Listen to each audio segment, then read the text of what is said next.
Welcome to Physics 2212 Lab 5, Faraday's Law.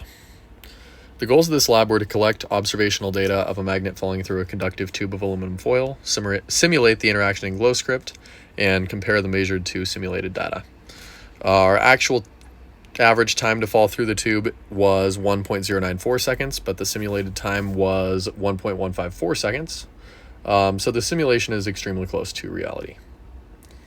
Some important formulas: Faraday's law, the sum of the electric field over the length of a wire is the opposite of the change in flux over change in time. The flux is the magnetic field times the area. And in this case, we use that formula for the change in flux over the change in time for a magnet falling toward a loop of wire. The magnetic force on a wire is IL cross B, but if we turn that into the force on a wire loop, we get 2 pi r IB sine theta. And then Ohm's law, I equals V over R, and V equals the opposite of the change in flux over change in time. This was the experiment. I sketched out a model so we can see the magnet falling toward the loop, the ring of aluminum foil. The dipole moment points down.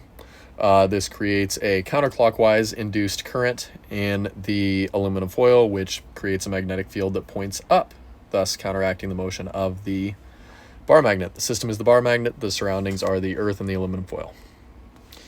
These are my results. My average time was 1.094 seconds. The tube length was 0.29 meters. Foil width was 0.01 meters.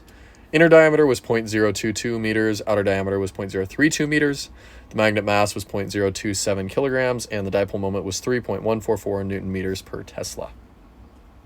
So these are the constants / initial conditions of my computer model. U naught over 4 pi, resistivity of aluminum, gravitational constant, the geometry of the tube that I just discussed, the magnet that I just discussed,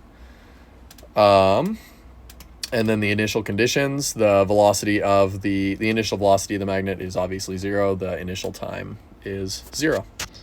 And you can see at the bottom how I set up the bar magnet. Here are the equations. At the top, you can see the formula for magnetic dipole, actually magnetic force. Magnetic field due to a dipole. And then at the bottom, change in flux over change in time.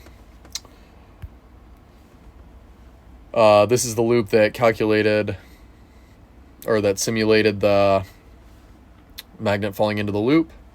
We can see on the left, it just decides whether or not the magnet is inside of the tube. Bottom left is force gravity. Top right, we can see that net force is magnetic force plus gravitational force, and that's magnetic force. And then we can velocity update formula, position update formula, and then bottom right is updating the magnetic force. These were the results. On the left, we can see the magnet as it's falling through the tube. You can see that the magnetic field on the induced magnetic field on the bottom is opposite the induced magnetic field on the top.